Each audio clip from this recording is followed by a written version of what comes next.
பிண்டியார் மண்டையேந்தி பிறர்மனை திரிதந்து உண்ணும் முண்டியான் சாபம் தீர்த்த ஒருவன் ஊர். உலகம் ஏத்தும் கண்டியூர் அரங்கம் மெய்யம் கச்சி பேர் மல்லை என்று மண்டினார் உய்யல் அல்லால் மற்றையார்க்கு உய்யலாமே.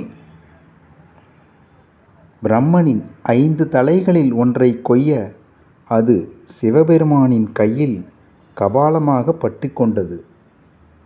திருமால் திருமகளைக் கொண்டு அக்கபாலத்தில் பிக்ஷையிட செய்ததால் அக்கபாலம் நிறைந்து மறைந்தது. இத்தலத்தில் சிவபெருமானின் சாபம் தீர்ந்தது.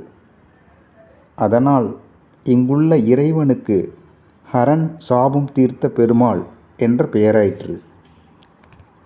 பெருமாள் திருநாமம் ஹர சாப விமோசன பெருமாள். திருநிலை கிழக்கு நோக்கி நின்ற திருக்கோலம். தாயார் பெயர் கமலவல்லி. விமானம் கமலாகிருதி விமானம்.